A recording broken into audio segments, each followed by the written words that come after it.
Kia. Welcome everyone from across the country. We had over 600 lines pre-registered for this and our third of a four-part series on the Workforce Innovation and Opportunity Act, brought to you by the LEAD Center with, of course, funding from the Office of Disability Employment Policy at the U.S. Department of Labor.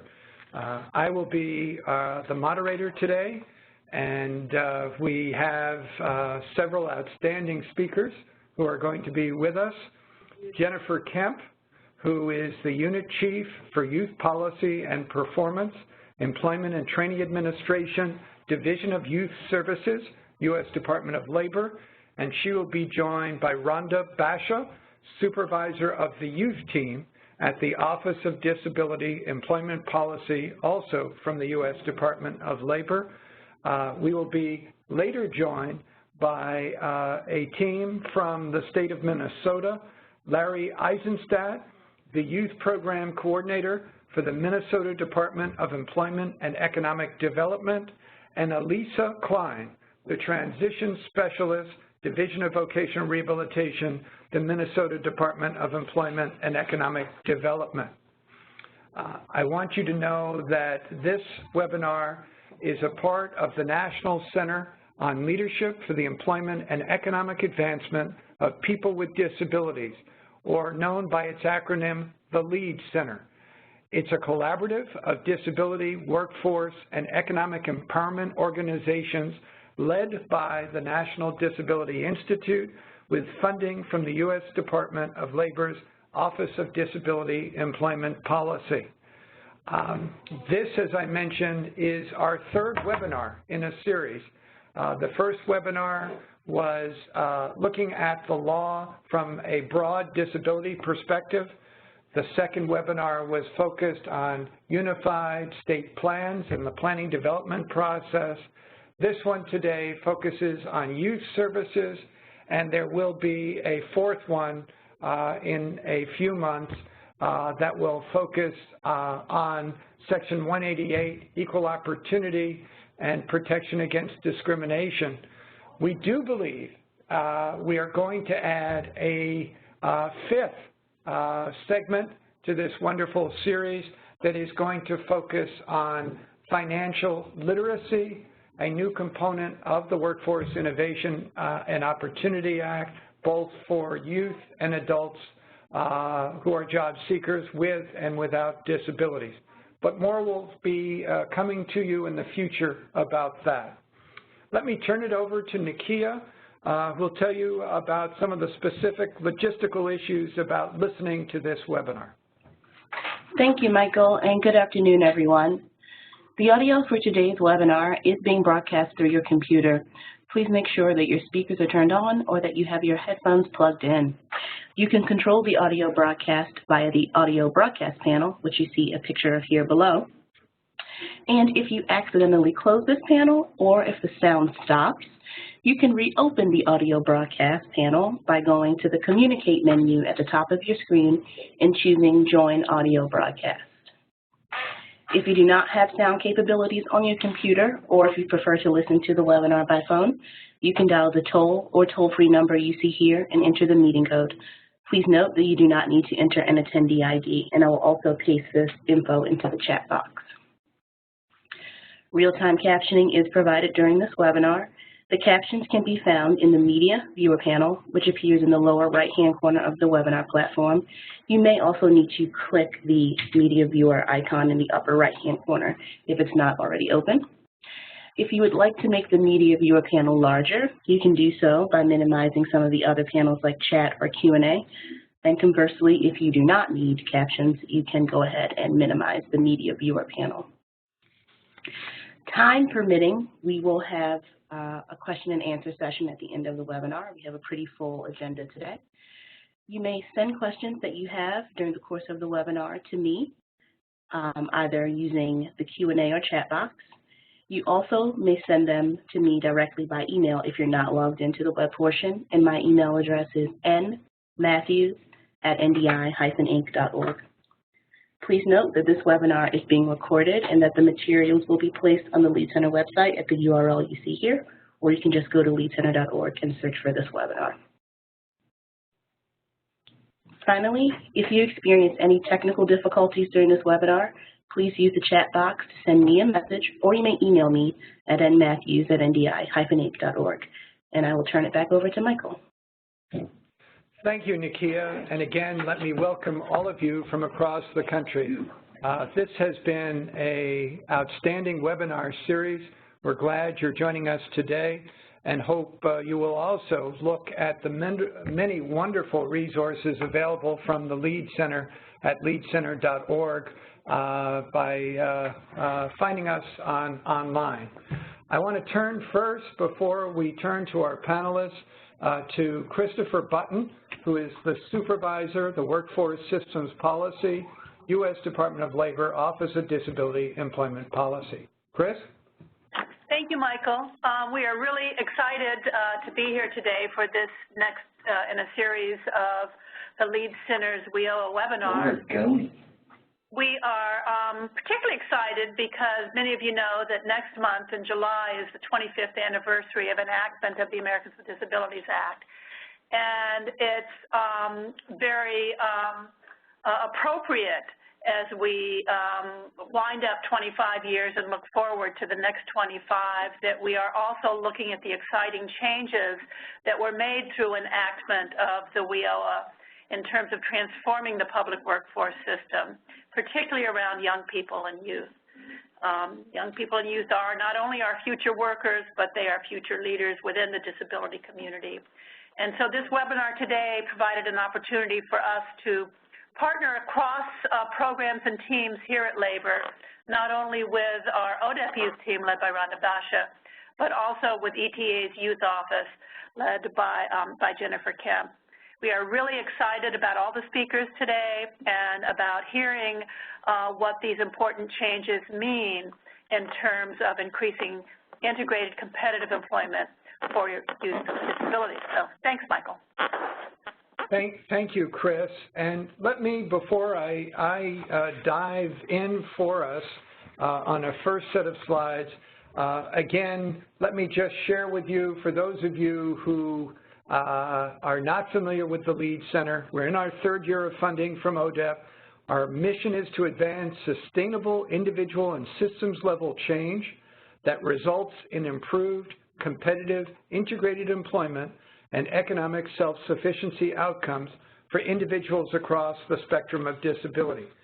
You can find us at www.leadcenter.org. The agenda for today, let me show you. We're going to cover a lot of ground. We're going to review webinar outcomes. We're going to share with you key changes for youth services in the Workforce Innovation Opportunity Act. We're going to look at ETA, Employment and Training Administration activities and timelines for youth services within the new law. We're going to talk about approaches and strategies to serving youth with disabilities under the new law. We're going to hear from our Minnesota collaborators to give you a sense of how some of this cross-system collaboration is effectively taking place within one state, and certainly some model practices that could be replicated by other states. We hope, if time is permitting, to take some of your questions, and the panelists will work with me to provide answers. And again, we'll give you that additional information about some of the upcoming webinars. The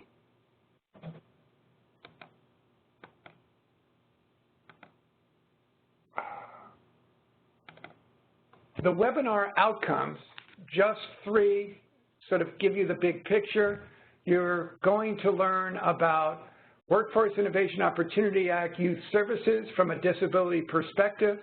You're going to learn about promising strategies in cross-system collaboration, and you're also going to learn about promising strategies to design and implement inclusive youth services.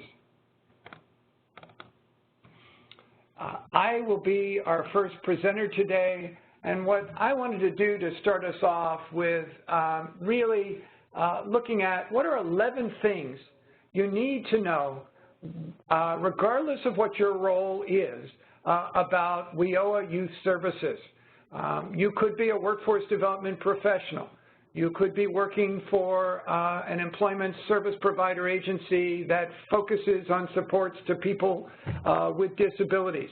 You could be a policymaker at a federal agency level or a state or local agency level.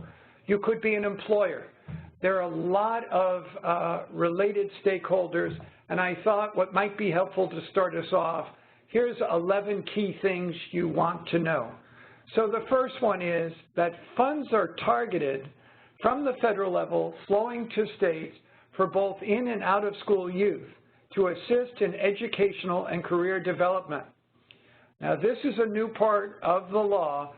At least 75% of funds, up from 30%, must be used for out of school youth for youth up to age 24. Number two, things I want you to know, to be eligible for out-of-school youth services, you must be between the ages of 16 to 24, not attending school, and be either an individual with a disability or an individual with one of the following other types of qualifying conditions. You might be homeless, you could be an ex-offender, you could be a foster child, but for our purposes is to know individual youth with disabilities out of school qualify for this major share of youth funding. Number three, to be eligible for in-school youth services, you must be between the ages of 14 to 21, low income, or an individual with a disability or other qualifying conditions. So in-school and out-of-school youth as a focus. Number four, there is quite a long list of WIOA youth services that includes tutoring and skills training, alternative secondary school offerings, paid and unpaid work experience, occupational skills training, leadership development activities, supportive services, adult mentoring activities, follow-up services, counseling, education and training for specific occupations, and these last four are all new: financial literacy education activities, entrepreneurial skills training, labor market information access, and post-secondary preparation and transition activities. The provision of specific program services will be determined on an individualized basis. So what of that menu will an individual youth get will be based on an objective assessment of needs and an identification of career pathway strategies. At least 20% of local youth formula funds must be used for work experiences, including internships, job shadowing, and summer and year-round employment.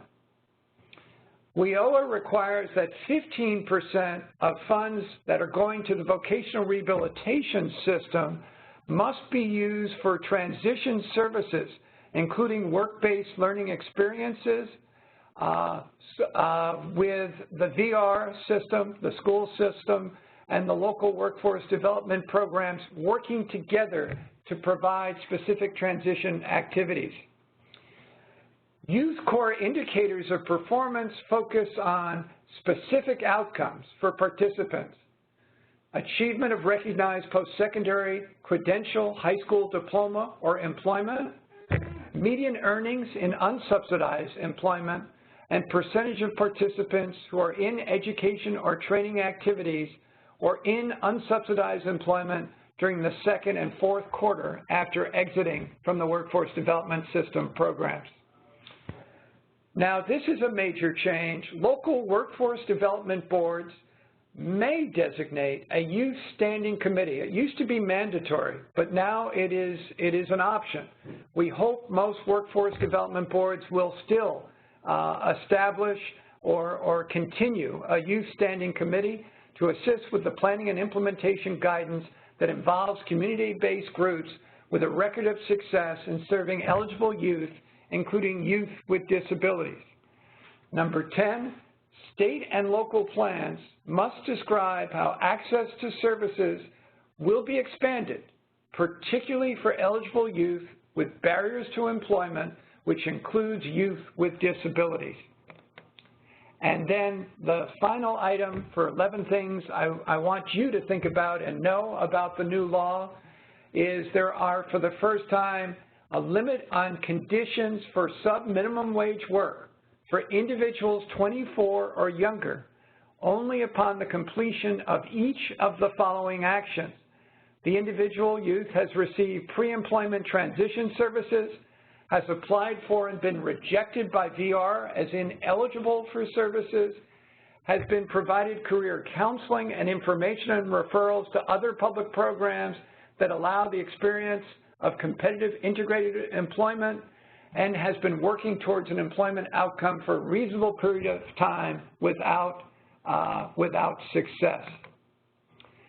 In addition, for those already receiving sub-minimum wage but at a higher age than what was just described, there must be a reassessment every 6 months. There must be a requirement to provide work readiness and job training services, and there is a prohibition of schools, education agencies, from subcontracting for the first time with sub-minimum wage providers. I wanted to start us off with these 11 points. You're going to see and hear these points reinforced by some of the other speakers, but I wanted you to start off with this quick kind of compact overview of some of the things you want to be thinking about, and in your respective roles with different responsibilities, how are these going to play out in your state and at the local workforce development systems level. So let me turn it next to the first panelist, and our first panelist is going to share with you additional information about the Workforce Innovation and Opportunity Act. And so now I'm going to turn it over to Jennifer Kemp from the Employment and Training Administration. Thanks, Michael, and it's great to be here with everyone this afternoon, wherever you're calling in from. It's especially fun for me to come back to ODAP. I worked here for a number of years and left to lead the WIA and now the WIOA Youth Formula Program. So it's good to be able to connect those two worlds for me. On the next slide, I'll talk a little bit about what is going on with WIOA and where we've started. I can't advance the slide, so I'm not sure if the person on the phone can advance to the next slide for me, please. On the next slide, when we see it come up, it talks about how WIOA was signed almost a year ago, and let me tell you, it's been a busy year. In some ways, it's sort of a policy one stream come true to do all the work that we've been doing in such a short time. It does reform the ongoing role of the American Job Centers. It really focuses on promoting alignment between the federal programs. I think that's especially true for youth with disabilities. There's 4 titles to WIOA, which many of you may know, and I focus on Title I, which is the DOL piece. But there's also Title II, which is adult ed, and Title III, which comes back to the Department of Labor, and Title IV, which is mostly, from my perspective, vocational rehabilitation. So we'll talk a little bit about how those titles interact. And there's also a lot more focus within the WIOA legislation around sector strategies, career pathways, which is mentioned like 21 times, regional economic approaches, and work-based training, learning, experiences, all of those terms you hear a lot in this new legislation. On the next slide, you have a pretty graphic that sort of describes how we see all the pieces coming together. One big change also within this legislation is much more of a focus on what businesses need as well as workers need. And we see that when we look at the performance measures that will be coming out. Luckily, those don't get implemented until next July, so there's a little bit more time to think about what those will look like at the federal level as well as the state and local level. But one of the performance measures does gauge business satisfaction, actually not satisfaction, but business engagement. with the one-stop center. So that will be another good opportunity, I think, for the youth serving population that's focused on disability. If you go to the next slide, I think from my perspective, one of the exciting things about WIOA is that it outlines a much broader youth vision that supports an integrated service delivery strategy in a framework that is very important to serving youth with all kinds of barriers, but particularly youth with disabilities, especially since we know a lot of youth don't identify as a person with a disability or maybe have undiagnosed disabilities or newly acquired disabilities that would still count since the absolute youth now goes up to 24 as youth. So there's a lot of opportunity for the population that we all care about. On the next slide, we talk a little bit about American Job Centers and the network. It's one-stop, sometimes American Job Centers. They may have a completely different name in your location. But just the concept of the one-stop center. There are some significant changes within that for the adult programs in particular. And there's an opportunity for states to designate different local areas than they have before. So there is definitely some switching and some maneuvering there. From the youth program perspective, one thing that's important to know is that many youth get served outside of the American Job Center network.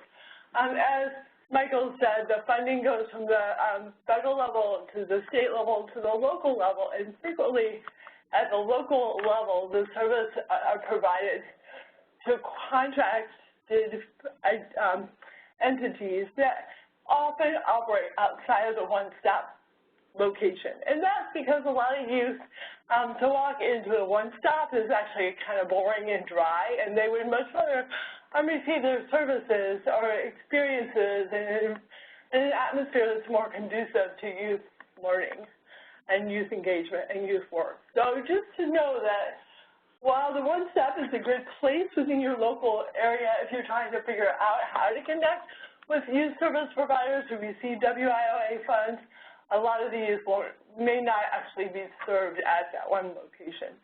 I think that's an important thing for folks to know. I was glad to hear Michael give a plug for the Standing Youth Committees. We think at ETA that this is a really important opportunity, and this is the next slide, please, a really important opportunity for youth with disabilities to be involved in conversations and their advocates to be involved in conversations around what is the best service delivery method for youth. Under WIA, the youth committees were the ones who allocated the funds to the local level. They were the ones that reviewed the contracts, that maybe helped write the contracts, looked at the responses. It was a pretty integral role to the funding that happened at the local level. That is permissible under WIOA if there is a youth standing committee. What we hear from the field is that they're excited about youth standing committees because the requirements around who needs to be involved are much less restrictive, and it gives local areas an opportunity to really design it into a youth intermediary who can meet the needs of the local area. So we anticipate that more folks will keep a youth standing committee than will not. But time will tell us that. But it's certainly something that we are hopeful because I think it's a great opportunity to engage both youth and their advocates in the process. The next couple of slides, I just kind of wanted to outline all the required partners that are part of the WIOA system. There's a pretty long list of folks who are required to partner. And, as we all know, partnering is very hard sometimes. And sometimes you find the right people, and it's just really easy. And so I also think, that some folks would be interested in knowing that at the federal level, we are partnering a lot right now with our Department of Vocational Rehabilitation and HHS and HUD colleagues to do the same work that we are anticipating people are doing at the state and local level. So Sometimes I feel like I see my other federal agency partners more than I actually see my own team. So there's a lot of crosswork that's going on, and I think from the youth with a disability perspective, it's a really good opportunity to remind our stakeholders of the cross-representation that youth with disabilities have in other subpopulations. So we know that foster care youth often have mental health issues. We know that youth who've been involved in the juvenile or adult system often have undiagnosed learning disabilities or mental health issues. So it's a good opportunity for us to help people think about how best to serve youth with all kinds of disabilities. So if you look through, you'll see a couple other examples of the required partners. And the other things I think is important, you'll notice on this slide that Youth Build is a required partner, and that is a program that we fund here at the Department of Labor, Employment and Training Administration, and it has a lot of specific pieces within Title I of WIOA that speaks to what it needs to have, but frequently they've operated separate from what the formula program was doing. So there's a big focus on bringing Youth Build and Job Corps and the reintegration of ex-offenders, which is another program that ETA operates that relates to youth all together to think more comprehensively about how to serve youth who have barriers to employment. And then there's some optional partners. Again, Social Security, we had some great examples where in New Hampshire, for instance, where it was VR Social Security and the one-stop youth service provider who helped a young person, and they worked together. And so when we see this together, this combining of funds and thinking about how best to serve the individual, we tend to see better outcomes. And so this legislation promotes that as something that we want to innovate around and we want to do more of. So as the next slide, as Michael suggested, there is a priority on serving out-of-school youth. At least 75% of the funds need to go towards out-of-school youth, and out-of-school youth are between the ages of 16 and 24. And are basically allowed to be out-of-school youth. So in some states, that dropout age is now 18, so you wouldn't really expect to see someone who was 17 registered as an out-of-school youth. So you do need to be familiar with what the state requirements are around compulsory attendance. And I think the other significant thing, there are some barriers like runaway, homeless, foster care youth with a disability, pregnant or parenting young adults, individual, as I said, with a disability. But there's also a spot for people who hold a secondary school diploma or recognized equivalent, but are low income and basic skills deficient or an English language learner. So it's important to notice that distinction because those are young folks who will have barriers. Most likely, oftentimes, are also youth with disabilities, and sometimes young people would prefer to identify in ways that don't include their disability. And that's something, to think about. There also, we recently, in March, issued our first operating guidance for the youth formula programs, and if you haven't seen it, we can share a link, and Lead Center can send that out. But that sets the tone and the information and sort of, if you will, the beginning rules around how to operate youth programs under WIOA.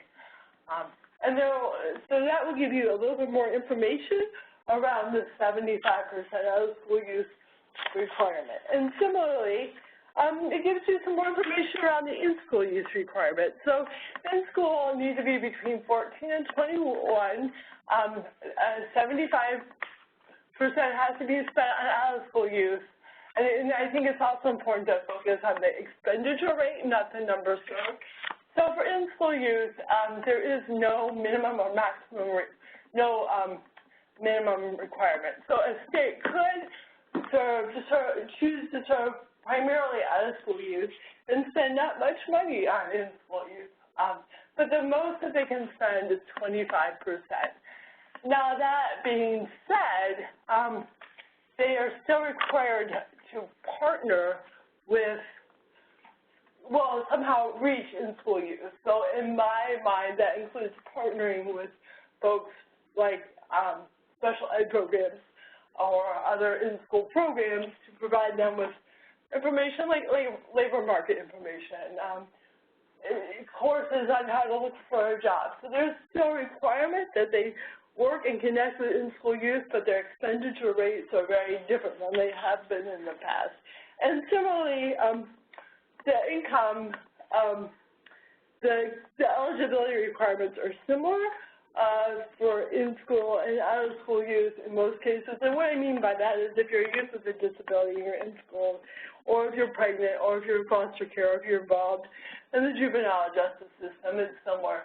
However, if you worked with WIA programs in the past, sometimes people would gripe about the challenges related to eligibility and determining eligibility for low income, and we believe that the new legislation makes it easier to document eligibility. So again, there's some information about that in the TICO that came out, and there'll be more information about that in our upcoming TICO, which will hopefully come out before the end of the summer.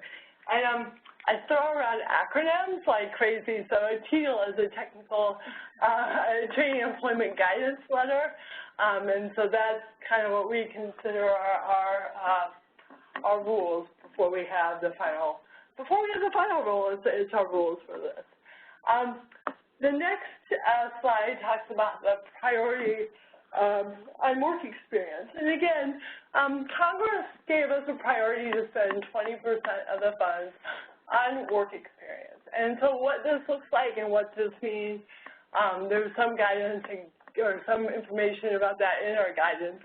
But we're getting lots of great questions, which we haven't answered yet. But let me tell you some of the great questions that we're getting so you can start thinking about them too. So does this work experience, does this include like cost to transport someone to their job experience? We don't know. Does this include the cost of training someone? That's yet to be determined. So there's a lot of things that will be potentially included in this 20% work experience that have not been determined yet. Some of it is probably suggested in the response to the draft regs that closed a few weeks ago. And again, final rules about that will be coming out in early 2016. So there's a lot of things that we're still figuring out. But the things that we do know is that work experience can be summer and year-round employment. It can be pre-apprenticeship. It can be internships. It can be job shadowing. On the job training. And the administrative costs are not subject to the 20% requirement. We know that. So, and we also know that this in the past, when there's some requirements, it was tracked at the state level. But with this, we're tracking the requirements both at the state and the local level. So just a good thing to know when you're talking to your partners within your jurisdiction. So on the next slide, I sort of like to joke that Congress isn't very good at math because they actually gave us 5 new program elements. And we had 10 before, which would bring us up to 15, but it only takes us to 14 because it used to be that summer employment was a separate element, but now it's part of the work experience. So that's how we got to 14 program elements, not 15. And as we said, financial literacy is a really exciting one for us and one that we're really diving into the technical assistance with. Similar to ODAP, we're working very closely with the Consumer Financial Protection Bureau, the Department of Treasury, Federal Deposit Insurance Corporation, and a number of other banking entities to think about how to help prepare youth to make good financial decisions, and especially since credit rates are, in some cases, a determining factor if youth get jobs, and we know that for youth with barriers to employment, one of the biggest barriers is actually a credit report that's that's not good. Frequently, unfortunately, families will use their children's Social Security numbers because they have to, get electricity or they have to get water, and so in the process, unfortunately, impacts the youth credit worthiness. And so we're working very hard to educate people about the long-term impacts of that. Entrepreneurial skills training, again, this is something that you could do under WIA, but it wasn't required to be offered as something that was available to a youth. And so I think that particularly for youth with disabilities, is a really good opportunity, and we'll see a lot more. And we've heard from a lot of people who are really excited about the addition of this program element. And again, the importance of labor market information, employment information. Again, I think this is particularly true for youth with disabilities who frequently prefer to stay close to home. And so it's good to think about, well, what jobs will be here? And though there is the risk of killing passion. So I think in between, there's the marriage of both. We want to think about what jobs might be available that also align with the passion. I think that's important to keep in mind. And so I will give a recent example in terms of marrying passion that was demonstrated in Iowa. They had a program that they had done that focused on STEM and computer school, healthcare and IT type fields. And it's your typical youth employment design where they helped youth who had not completed their high school degree get their credential, and they also at the same time married them with job experience in the local area. And it was a really good experience for the youth, and it had a very good success rate in terms of the youth getting their GED or high school equivalency and also landing a job. But they weren't catching all the youth, and so they went back and they actually looked at what youth wanted to do when they were in 9th grade. They looked at a group of youth who had dropped out of school, and they said, what did they want to do when they were in 9th grade? And they found that almost all the dropouts in this group had wanted to go into the arts field. So they designed the same sort of model that they had done for IT and healthcare, which are growing fields in Iowa, in Des Moines, Iowa. And they thought, they didn't really know what they would see for the arts world because it wasn't really necessarily indicated as a growing market. But what they found after just one small pilot was that all 6 youth who were enrolled ended up receiving at least part-time employment and getting their GED or high school equivalency. So I think it's a good example of how you need to think about the passion of the young people as well as, what might be possible. So the other new things on this actually relates to my story, which is activities that help youth transition to post-secondary education and training. Through that arts example, the youth were also able to get some post-secondary education and training that led to their various jobs in the arts fields. And then similarly, the education offered concurrently within the same context as workforce preparation activities. Again, this is similar to the youth build for model where you're learning a skill or a trade and at the same time learning how to measure or some other important skill that oftentimes people learn better in a work context. So I just want to talk real briefly about 2 other programs that are within ETA that are related to youth. And the first is Youth Build. And I talked quite a bit about Youth Build because I sit with the team that organizes it. So that is something where youth with disabilities frequently are served, and oftentimes it's the youth with a non-apparent disability, although they're certainly not limited to that, and there's lots of opportunities there. Registered apprenticeship is also something that the Employment and Training Administration is putting a lot more emphasis on. Pre-apprentice is allowable cost under the youth formula programs, so we anticipate seeing a lot more around pre-apprenticeship as we move forward for youth. And then certainly the legislation goes into a great deal about Job Corps. And again, that is another opportunity for youth to enroll in Job Corps programs as well. So I wanted to touch on those couple other programs that are organized by the Employment and Training Administration. I want to let you all know that we are doing a ton of technical assistance on this legislation, as well as having a series that's called Enough is Known for Action, because while there are some changes that have occurred under WIOA, a lot has stayed the same, and good youth-serving principles are the same no matter what the legislation. So on the last Wednesday of every month, we host a webinar. Today we had a webinar on out-of-school youth. Next month it will be on serving youth with disabilities. And so we will get a link to you all so you can see all the upcoming webinars that we have on different populations. Another big concern that we have is pulling all the resources together in rural areas versus urban areas. That's an upcoming conversation, as well as career pathways. So my final slide is other resources that we have available at UTA.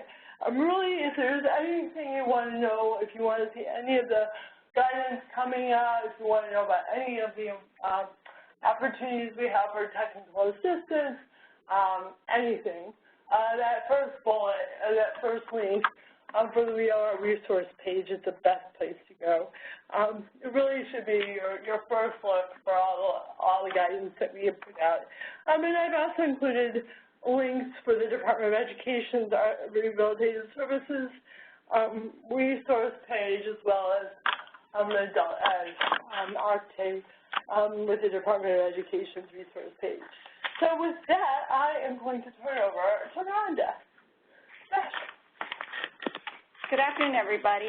While Jennifer has really focused kind of on the nuts and bolts of WIOA, I'm going to be talking more about where you can get resources to help you do a good job of including youth with disabilities in your service delivery. One thing that she mentioned, and I'm going to reiterate it because I think it's really important, is that when you're talking about serving disconnected youth, you're talking about serving youth with disabilities because they are overrepresented in virtually all the systems that are out of school, prison. We know that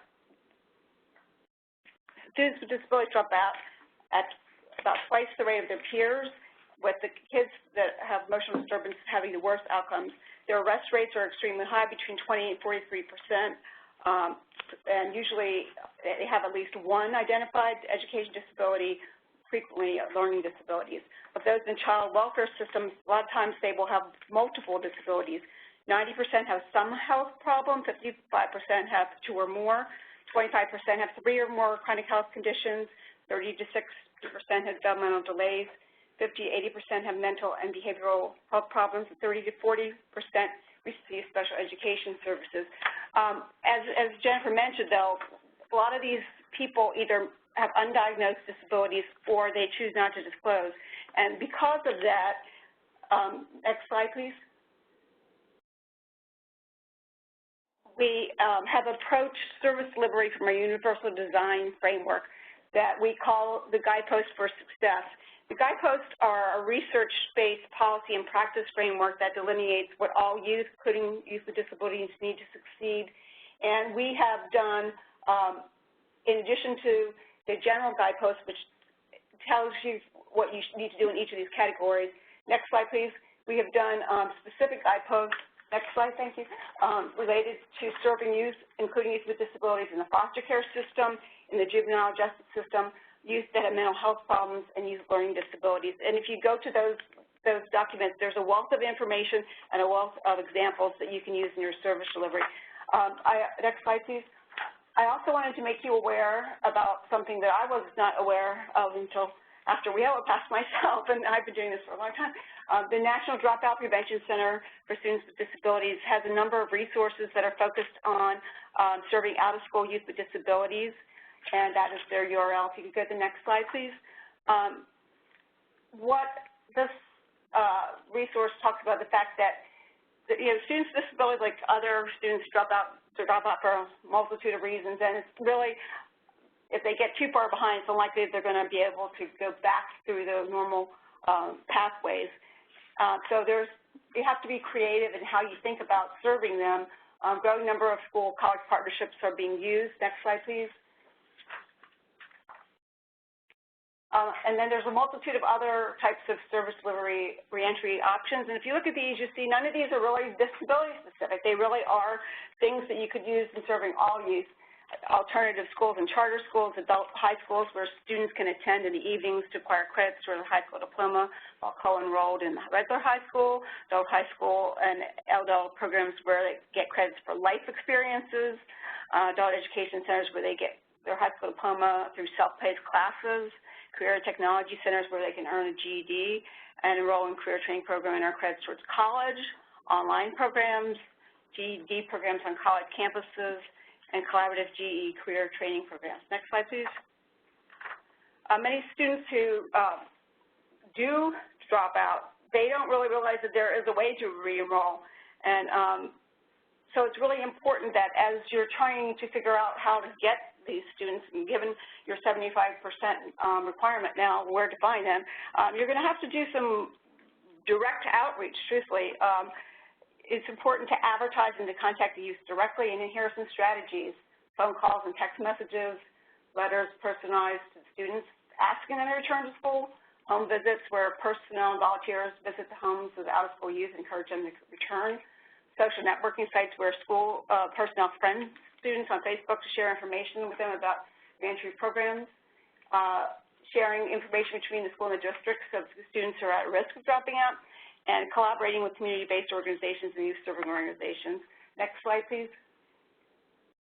A lot of strategies focus on partnering with nonprofits, where the schools pay private companies that specialize in dropout recovery to locate students and re-enroll them, re-engagement fairs where districts and charter schools and trade schools and community college and GED testing centers all get together and attend fairs to provide re-enrollment options, make it easy for their youth, re-engagement centers where the students can go and have their transcripts evaluated and find out about re-enrollment, media campaigns in newspapers, TV, radio stations, billboards, flyers, et cetera, and direct outreach where schools go to housing developments, malls, and sporting events. And like Jennifer said, where youth go, they don't go to one-stop centers.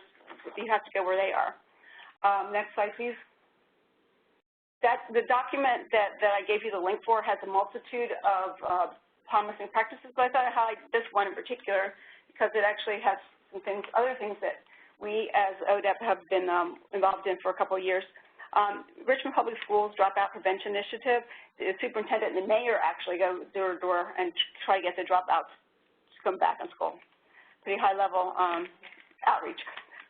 Several teams canvass the cities locate out-of-school youth. Students are offered rides to the Adult Development Center where they get help in developing individualized learning plans. That's something that we have done a 5-year research project on. I'll be telling you more in a few minutes about some other resources related to that. But individualizing the learning environment for young people is a very, very important strategy to get them to re-engage. Recovery specialists continue to visit the kids that don't show up, and all recovered students participate in the intake process. They also have IEP-related service assessments. Next slide, please.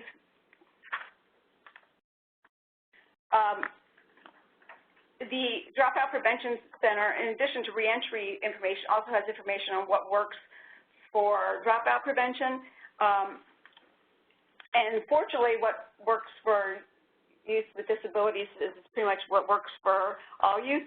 A literature review was conducted by the National Dropout Prevention Center. It looked at 540 studies on dropout prevention between 2004 and 2013. Only 19 of these actually focused specifically on students with disabilities, and only 3 had experimental design. But the things that rose to the top are basically the same as they are finding for other youth, finding mentors. Adult mentor didn't necessarily have to be a formal mentor that provided things like emotional support, role modeling, help with academic work, monitoring attendance, coordinating career preparation, having data systems that allowed the schools to monitor who was at risk by daily attendance monitoring, weekly academic assessment monitoring, and providing academic support and enrichment to improve the student outcomes. A lot of these kids were at risk because they were falling way far behind, using the summer as an opportunity to increase their math, writing, reading, and computer skills. Next slide, please. Trying to find new ways to improve behavior and social skills. Interestingly, one of the studies that were included that they looked at college-based vocational programs where students were basically put in an adult environment and their behavior improved. And the idea was that they felt like they were being treated like adults and didn't have to attend to what they called the pointless rules of school. Personalizing the learning environment and instructional process by making sure that it's small and familial and supportive, and providing rigorous and relevant instruction to better engage students in learning, which incorporates job training, career awareness. That involves other types of learning like soft skills, problem solving, interpersonal skills, all those things that we know that are so important to employers. Next slide, please.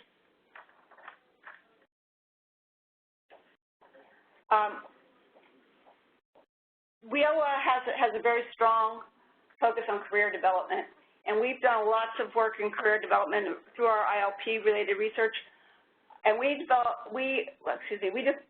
define career development as occurring in 3 stages: self-exploration, where the youth looks at their personalized skills, interests, and values; career exploration, where they look for careers that align with those values and look at the types of activities and education that's needed to be able to get a job in that type of career; and career planning and management, which are all the other skills that you need to take the goal of your career that you want and take it and make it a reality. Things like learning how to do job search, learning the right soft skills, interviewing skills, things that you're going to use not just for that first job but throughout your life, knowing that nowadays people do not stay in jobs and they have to know how to manage their career for a long period of time.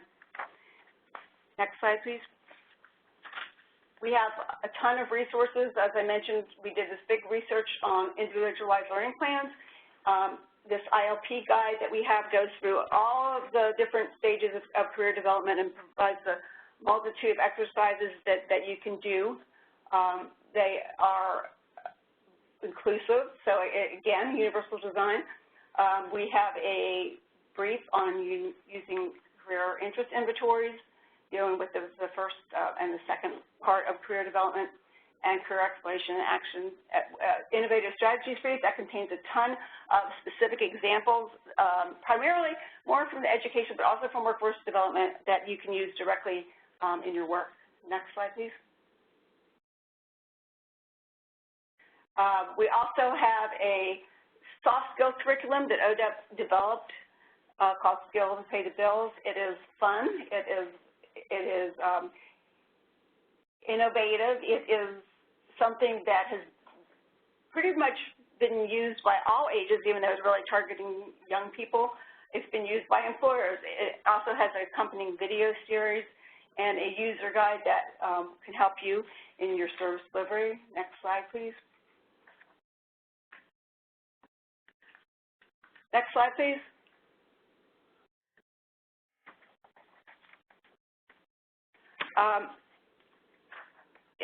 As we said before, a lot of young people are not necessarily going to disclose that they have a disability, but to the extent that you're working with young people, disclosure is not just a disability issue, it is also an issue for kids in the juvenile justice system, where they may have to deal with having been previously incarcerated in some way. This 411 on disability disclosure goes through the things that a young person needs to think about before they disclose. We also have a related cyber disclosure for youth with disabilities, because people don't necessarily realize that if you have a visible disability and you're on Facebook, that you are outing yourself to let people know what they're doing. Not that we don't want them to out themselves, but we want them to know it knowingly if they want to disclose, to understand what that means. We also have a number of videos in disclosure and a workbook for educators and parents and youth service professionals that can help the young person understand what disclosure is and when is the appropriate time to do it. Next slide, please. Through the National Collaborative on Workforce with Disabilities for Youth, as I mentioned, there's lots and tons of resources on serving youth with disabilities effectively. We have lots of resources related to youth leadership and development. We have a hidden disabilities quick reference guide. We have a career-focused mentoring guide, which is how to make mentoring programs inclusive. We have an entrepreneurship guide, which talks about how to make entrepreneurship programs inclusive. And we have the Professional Development Knowledge, Skills, and Abilities Initiative, which is actually it's modules and training that can be provided through our National Collaborative on Workforce with Disabilities for Youth. And their cadre of national trainers that allow service professionals to get the competencies that have been identified as needed for effective youth service delivery.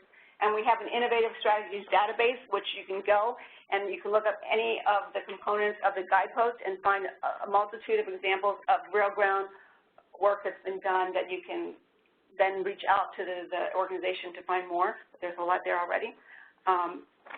We are really excited about the fact that this focus on disconnected youth is going to ultimately wind up in many more youth with disabilities being served under WIOA. And we look forward to working with Jennifer and her team as we move forward. Thank you, both Jennifer and Rhonda. Pretty comprehensive look at both the requirements of the law and then with the wonderful work being done by the youth team, as well as the work being done on youth services at ETA. You have received a lot of examples and a lot of links to extraordinary resources that can help you plan, design, and implement inclusive youth services.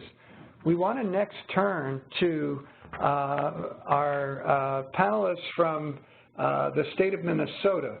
State of Minnesota is one of many states that are implementing creative and promising strategies to include youth with disabilities within activities under the Workforce Development System as part of the Disability Employment Initiative.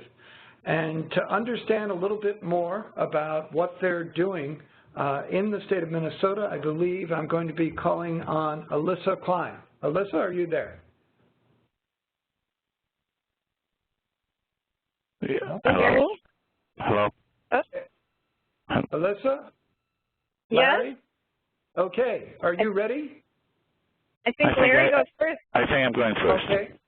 Larry, Okay. you're going first. So Larry Eisenstadt is going to start us off with the Minnesota Department of Employment and Economic Development. Larry, take it away. Okay. Again, greetings to all of you from the North Star State, from the Gopher State as well. What I'm going to present to you is a very short presentation of what we are doing with regard to serving youth in general, with a specific emphasis on youth with disabilities. We feel very strongly about the importance of youth in this state. And I don't know if you'll realize this, but our governor, Mark Dayton, spent a lot of political capital in trying to influence the legislature and spending more money on preschool education with a view towards increasing their future employability and economic self-sufficiency potential. So, to begin, I'm trying to move this slide along here. There we go. Whoops. Okay. Let me move that back just 1 second. Okay. We have several programs which impact youth in Minnesota. Let me precede this by saying that we are a unique state in which we have a statewide youth council. It's in state legislation. We're not talking about something like what WIOA has, which is basically a group of adults who deal with youth programs. These are actually a statewide youth council consisting of youth who have to advise the state legislature on all issues relating to youth legislation in this state. It's a total of 4 individuals, 4 youth from each of the congressional districts, and we have 8 of those, plus their adult mentors, plus 4 youth at large. And it is mandated that all pieces of youth legislation which go through the state legislature have to be reviewed by this group. And the representatives of this group have presented testimony before our state legislature, and their voices are well heard. We've had situations with teacher seniority, and our students, our youth council members, have offered very cogent remarks, which may have irked some people, but did represent well-thought-out positions on all issues related to youth in this state. As you see in the slide here, we have a number of programs which impact youth. Our most recent WIOA allocation was $9.1 million, down significantly from our WIA, primarily because our unemployment rate is significantly better than the nation as a whole. We also have our own state-funded program called the Minnesota Youth Program, MYP, which is funded at $4 million per year for each year of the biennium. We have our own version of a youth build program, which has many of the same elements as the federal one does, and that's funded at $1 million, and 10 particular local areas administer that program. In addition, we have $3.3 million funded by the state to youth competitive grants. These grants are awarded to local program operators who offer innovative approaches to delivery of youth programs with an emphasis on youth with disabilities. And as mentioned before, as Michael mentioned before, we are in the last year of a 3-year grant of a DEI program in which we received $2.9 million of federal funding. And then last but not least, it's a Higher Education Career Advisor Program, otherwise known as HECAP, in which we've received $500,000 for the entire biennium. And that program is designed to bring career information, labor market information,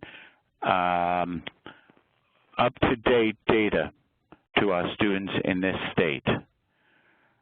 This money is distributed to each of our local areas to be used to deliver these programs in innovative and effective ways, both through the Workforce Center or more likely through outreach to schools.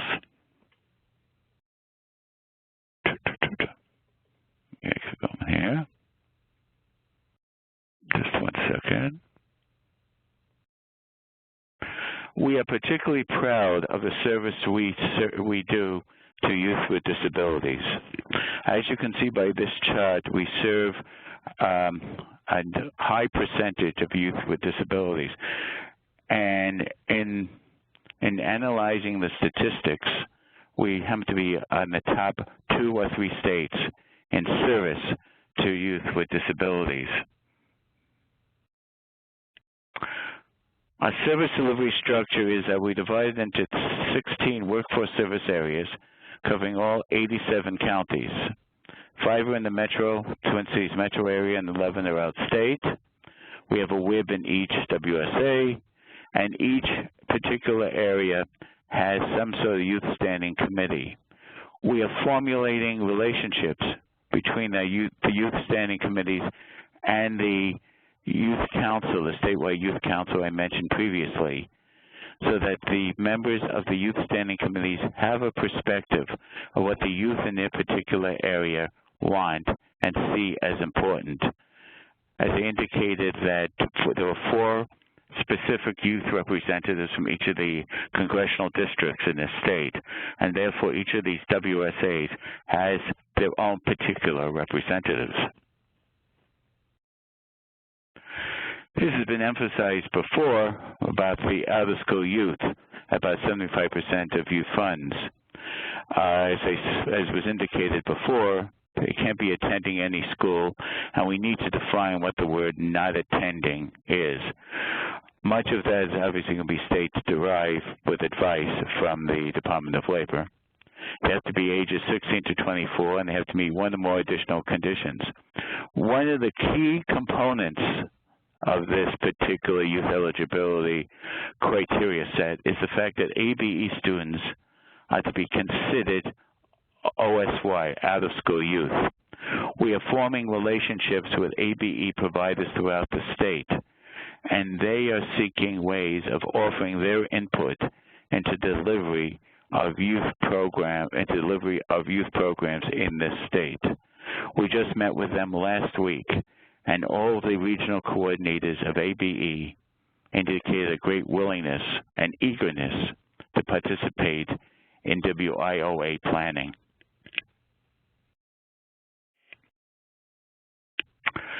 Definitions of terms: low-income individuals, recipients of SNAP, either below the poverty line, homeless individuals, recipients of free or reduced price lunches, foster children, and individuals with a disability. Individuals with a disability are considered to be families of one, and therefore only their income counts, regardless of the kind of family they come from. Their families could have a great deal of income, but if an individual with a disability applies for services, we only consider his or her particular income. School dropout. We had a great deal of difficulty in defining this. This is a state responsibility to define. And in Minnesota, it is defined as students with 15 consecutive days of unexcused absences, students who are voluntary withdrawals, and expelled students. Our compulsory age of attendance in Minnesota is 17. And so we are very concerned about getting these school dropouts. We are seeking ways of getting these students at day 16, immediately after they're considered to be a truant or a dropout. We are forming relationships with our truant officers throughout the state. And to develop that kind of relationship with the truant officers, to ensure that we develop those relationships to get these students into the program and then back to school as appropriate, or at least get them into programs which will provide them with the necessary credentials which will allow them to become economically and socially self-sufficient.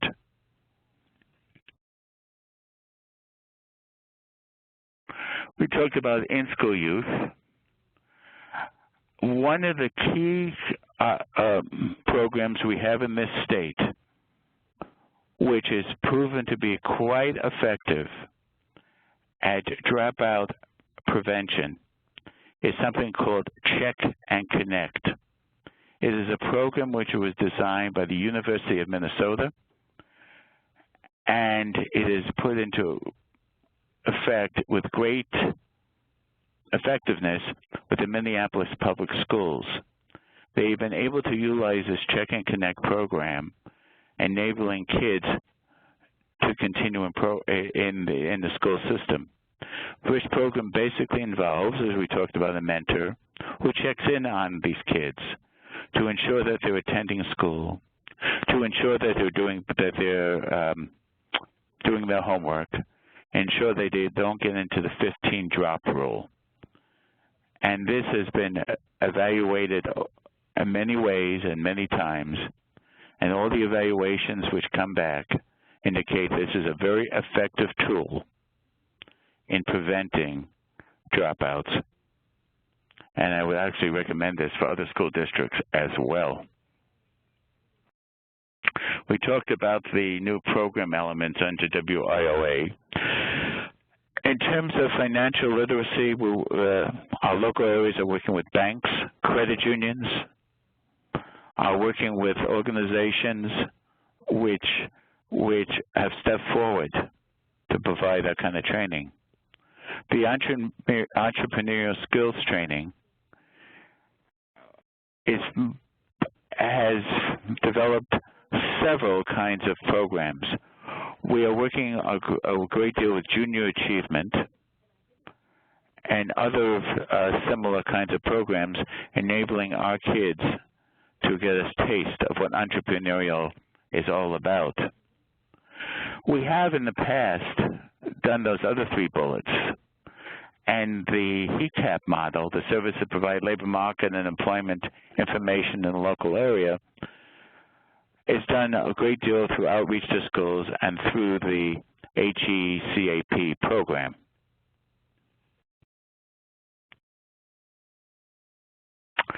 We have other programs too. The Minnesota Youth Program is turning into our in-school program, with the WIOA emphasis on out-of-school programming. We have developed the Minnesota Youth Program to be the in-school one. The Minnesota Youth Program concentrates on getting at-risk kids who might drop out and getting them into the program. We have determined that one of the ways you prevent dropouts is to provide them with experiential learning, getting them out into the field and knowing what jobs are all about. This is a goal of MYP. And as a result of MYP, we have forestalled many, many potential dropouts.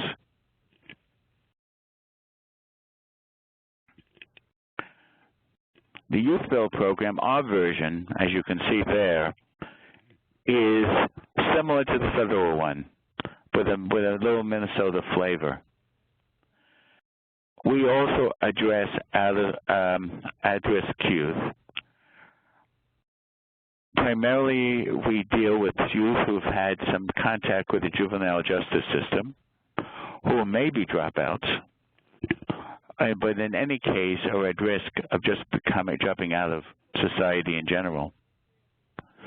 We ensure that these individuals, our Youth Build program participants, obtain the necessary credentials to become economically and socially self-sufficient. It may not be in construction, it may be in other fields, but we ensure that when they leave the program, they're well on their way to become self-sufficient. We've had great success with these individuals. We've had a recidivism rate of something like 2 or 3% with these kids, which is well below any sort of national average. So obviously, this program represents a great success to us. The DEI program, Partners for Youth, obviously with specific emphasis on serving youth with disabilities. We've placed this program in 3 of our areas: rural Minnesota SEP, which is in the northwest corner of our state; South Central, which is obviously, as the name implies, the South Central portion of this state; and the southeast portion of our state around Rochester, Minnesota, famous for its Mayo Clinic. We have a disability resource coordinator in each of these regions. And as you can see on this slide, we have several elements. The guidepost for success, which was mentioned previously, has proven to be a great success with these participants. So much so that a number of these implementation regions have applied this guidepost not only to youth with disability, but to all youth in general. We've improved state and local partnerships and collaboration between us, VR, as Alyssa will be pointing out in a few moments, and collaboration. The integrated resource teams, the IRTs, have centered around youth needs. This is youth-driven, and the members of the team are brought in as youth deems it necessary to be brought in. We talk about benefits counseling and Ticket to Work, working with national organizations such as PACER, which is well-skilled in working with youth with disabilities. And we're emphasizing physical and programmatic accessibility, and ultimately, ultimately the key point is that our staff throughout the state are better able to work with youth with disabilities. And these are the members typically of the IRT. Obviously, it's flexible. It is totally flexible based on the needs of the youth.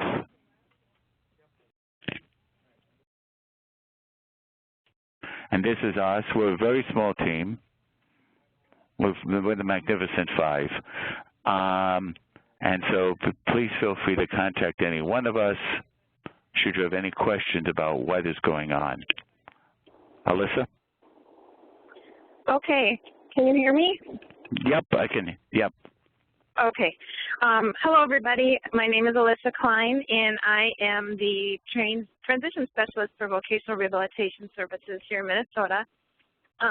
I'm currently on the road. I'm coming back from a Disability Employment Initiative conference in Iowa. So I don't see the slides, but I imagine there you will push them forward for me, huh? Yes, yes. Yes, okay. All right. So I'll go through this very quickly so that there is time for questions.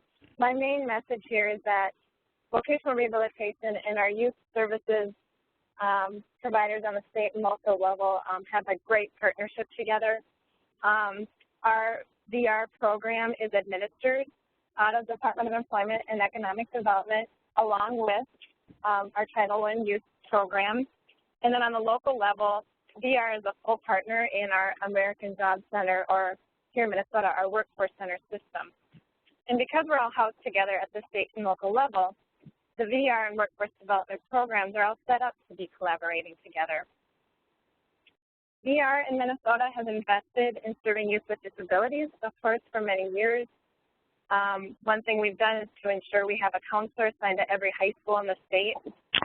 In the school year 2013-14, we served over 3,000 students who are in special education. So that's about 14% of those aged 16 through 21. So going into, on the next slide, a little bit more around partnering with our youth programs. First of all, on the state level, our DEED Youth Services agency is a lead in Minnesota's Shared Vision for Youth, which is a real innovative and exciting forum in which state agencies and community-based organizations come together to create a seamless array of services to meet the needs of all young people in becoming productive workers in the 21st century economy. This group gathers several times a year to share information and resources and discuss how we can work together for success.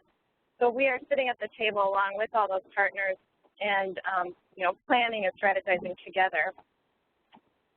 On the local level, VR, again, is a full partner with our youth programs. We've been doing a lot of looking into data, and particularly around work experiences, and as I will talk about shortly here, with our WIOA changes, especially focused on work experience. We've been looking at how many of our youth already get that. We were surprised. We found that about 70% of youth that we serve end up receiving paid work before they graduate.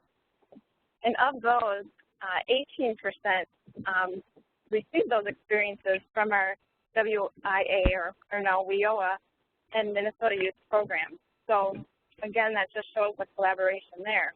And then Larry was talking about the Disability Employment Initiative, and I would have to say that that's been just a kind of a game changer, I think, for us in Minnesota. Again, even though we've been partnering, we've learned how to partner even better. I can give an example. In the Rochester or Southeast Minnesota area,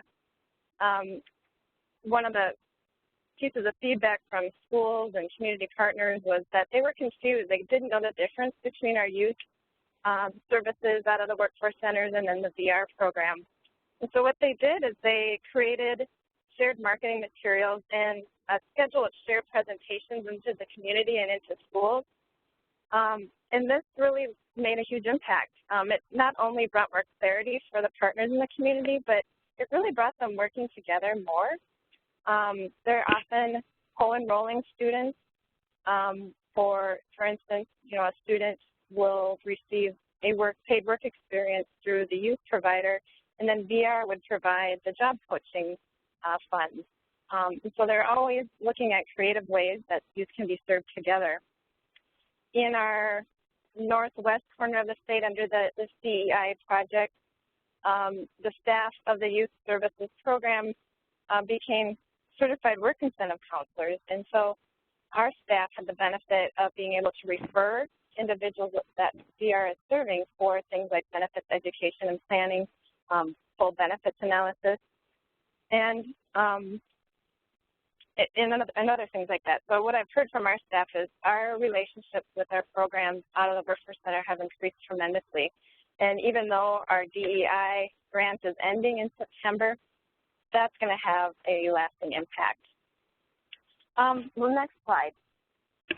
So I know it was mentioned earlier, but for vocational rehabilitation, 15% of our federal allocation must go towards what are called pre-employment transition services, or PETS. In Minnesota, that's about $5.8 million. We have found that we're probably about $1 million short of expending those funds. And so we're really looking right now about ways we can increase work-based learning experiences for youth. And so we are reaching out to our youth programs and saying, how can, we be able to work through you to provide those? One of our providers is even looking at becoming what's called CARF accredited, which is through the Commission on Accreditation of Rehab Facilities, so that we would be able to have more unlimited opportunities for utilizing funds through the workforce system. Real quickly, I'll just kind of wrap up here. Across the country, I know there are many discussions happening around, with vocational rehabilitation around the term potentially eligible. In the proposed regulations, this would mean that all students who are in special education or on a 504 accommodations plan could be potentially eligible. In Minnesota, that would mean from those ages 14 through 21, 47,000 youth. And in the earlier slide, I noted that we are currently serving just over 3,000. And so you can see that's exponentially higher than those that we're currently serving. And so in figuring out what this is going to mean for our system and as we go forward, obviously all of our partnerships are going to be key to figuring that out. And so as we go forward, we're going to be drawing upon what we've learned in the Disability Employment Initiative, in particular, to look at how we can move forward more broadly across our states. So with that, I will stop. Feel free to contact me with questions, and I know that there will be time for questions now. Thank you, Alyssa. Thank you, all the panelists, Larry, Rhonda, and Jennifer. We're going to try, we have very little time, but I'm going to try to see if we can squeeze in one or two questions. Everyone has talked about the critical importance of integrating resources across multiple systems to serve youth with disabilities. Maybe I'll go first to Larry and Alyssa in terms of you've been very effective at getting VR, the workforce system, community partners, and the education system to work together to serve and support youth with disabilities. Do you have advice for other states? How do you make that happen? Part of it is the state legislature and the amount of money they're willing to put into the effort. As I indicated before, our discretionary funds that we have, the Minnesota Youth Program, the Youth Discretionary Program, affords us the flexibility of bringing together various components. We offer extra points to bidders who are able to bring various components together, and as much as the state legislature is encouraging that. So I know WIOA encourages that, encourages partnerships, et cetera, but our own programs, our own Minnesota state programs encourage that even more so. And considering those funding sources are ours, it affords us that flexibility. Thank you, Larry. I'm going to go to this question about there no longer is mandated youth councils, but as I think everyone has talked about how important this is, even with creating a standing youth committee at a local workforce development level with a local board, let me go back to ETA and ODEP staff on the call. How do you make youth with disabilities part of the agenda for that standing youth committee?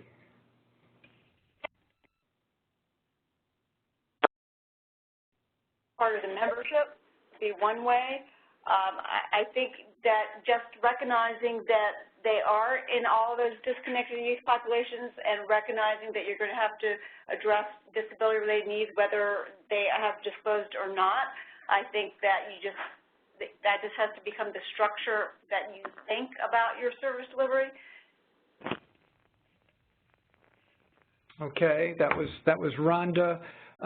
So again, you're going to do better if you get representatives on the board and on the youth committee they set up who have an interest and relationship to youth with disabilities, and that's going to kind of anchor it. Yes. I was talking about having youth themselves, not other representatives. We have representatives would be good too from disability service providers in the area as well, but youth themselves. Youth themselves, yeah. Larry? Part of the issue is transportation. We can't get around that problem. Youth with disabilities without transportation resources will not be able to attend youth committee meetings, will not be able to participate effectively. So therefore, we have to deal with the question of transportation resources. And that goes not just for this, but any sort of participation by youth in any sort of activity conducted under WIOA or youth resources. And we need the opportunity to solicit other funds. We in Minnesota are looking at SNAP E&T funds as well for those youth who are eligible for SNAP programs as providing transportation resources, and we're finding that to be a rather fruitful enterprise. This is Jennifer with the ETA. A couple other sort of innovative ideas that we've heard around youth committees lately. And just if folks don't know how to get, who might be on your youth council now, you Google America's Service Locator. You will get a list of workforce boards. If you type in your zip code, you will find out, you will be able to see who's on the current youth council in your area, so you'll have an idea of who you might want to connect with. But one example that we recently heard in New Haven was the members who were on the board were asked to find a young person to mentor and to bring along to the meetings, and they used that as a method to get the youth voice there. A number of the youth committee members, youth council members took that challenge up. And so there were several of those folks who were young at the time who are now in their early 20s who are members of that youth council. So that also speaks to one of the mentoring program elements, and also having sort of a peers to talk to at the meetings, but also someone who can sort of help you think about how board meeting settings operate and, appropriate questions and how the conduct happens in those kind of meetings. So it's another opportunity to bring in some of the other important youth development elements to get the youth to speak, I guess. Another suggestion that I think would work possibly is that if there were strong coordination between the Standing Youth Committee and the Standing Disability Committee to make sure that they each know what the other is doing, I think that would also introduce disability more into the youth standing committee's work. Yeah, and we've heard that some people are going to make one big standing committee that includes those two groups together. Okay, I'm going to go to one last question, and then we're going to be out of time.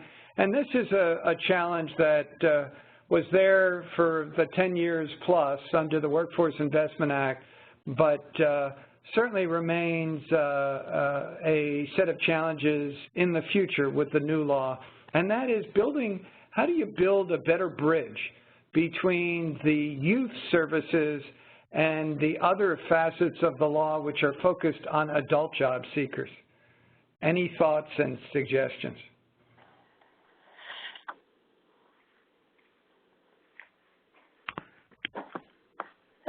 this is Jennifer. I think that, I think inherent in the design and the way the WIOA has been written, there is going to be a lot more of that cross-pollination. We heard the example from Minnesota, I believe, about the relationship with adult education and how they were really excited to figure out how to connect. I think that if you read the notice proposed rules, there's a lot more linkages and encouragement in the proposed rules co-enrollment. So I think part of it is in the policies that are being set forth in the legislation and perhaps the regulations. And then I think some of it will come down to how people do the operationalize in the local level. And Michael, maybe that's where you all can help us and as you further develop your TA, give us suggestions on what would look good. I mean, obviously, but in the context of the state planning provisions, that could be a specific ask. How are you going to bridge the system? Yeah. And there's certainly all of this, the planning is part of that local workforce development board as a whole. So I think that we'll see and hopefully emerging promising practices from the states, from both Disability Employment Initiative projects, ODEP projects, ETA projects that could make a difference. I'm afraid we're out of time. I want to make sure that I have a chance to thank our panelists, Jennifer Kemp from ETA, Rhonda Basha from ODEP, Larry Eisenstadt, and Alyssa Klein from Minnesota with the Department of Employment and Economic Development. We've covered a lot of ground. We hopefully have given you new ideas and thoughts about the planning that's going on in your state and also going on at a local workforce development level with the workforce development boards. This webinar will be archived on the LEAD Center website, and I do want to put in a plug for our next and fourth in our WIOA webinar series focused on Section 188, the non-discrimination provisions of the Workforce Innovation Opportunity Act, September 24th. I hope you do register and be with us. And as I mentioned at the beginning of this webinar, we do believe we're going to be adding a fifth webinar that is going to focus on financial literacy, one of the new requirements under the Workforce Innovation Act. So thank you. So many hundreds of people joined us today from across the country. Thank you again for the panelists. Thank you, ODEP, for the continued sponsorship of the LEAD Center.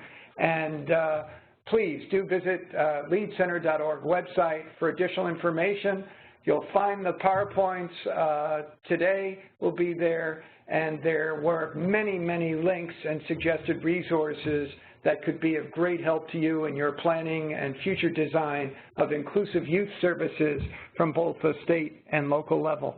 So thank you for joining us, and we hope we'll have you with us again in September. Thanks, everyone. Take care. Bye-bye.